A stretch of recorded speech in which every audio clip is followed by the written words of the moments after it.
then we actually agree on a lot more than we would think. Maybe something we can have a conversation on is the actual superiority of animal-based proteins as it compares to any other protein source on planet Earth. You can get a ton of protein from other sources. It's just about the superiority and the type of that protein. So I think we agree there. Also, it was a very bold and overarching statement about all vegan bodybuilders. There was a gentleman on the Joe Rogan podcast and then also a gentleman on the Game Changers documentary, and both of those athletes were on the juice.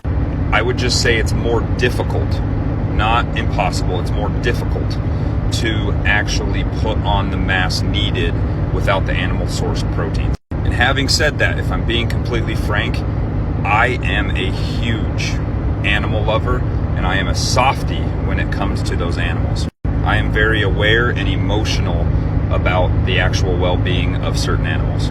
I just took a whole nother and different approach to it.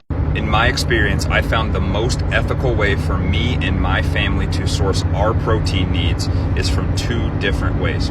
The first way is through great family friends that take care and raise their cattle with care and love.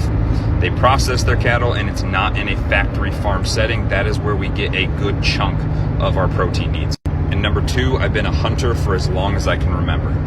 I know we're on both sides of this coin right here, and I just want to explain myself, and I would love to hear what you say, but I can't think of any more of an ethical way to actually kill and consume an animal than hunting. I have a 300 PRC in my back seat that when taking a shot, that animal will not feel anything.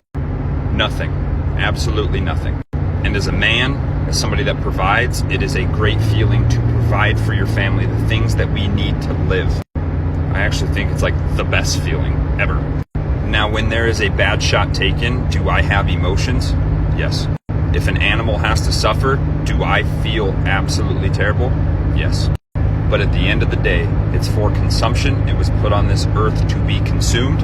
And if I don't consume it, it will be consumed in other, more unethical ways, from coyotes, from wolves, from bears. You want to talk about true unethical ways of taking down an animal? Watch bears and wolves do their work. I hope this makes sense, and I actually have a lot of experience with your vegan side. My sister lived in India for 9 years of her life, completely vegan, has come back to the carnivore side, and her health has improved, but that's obviously just anecdotal, single evidence result.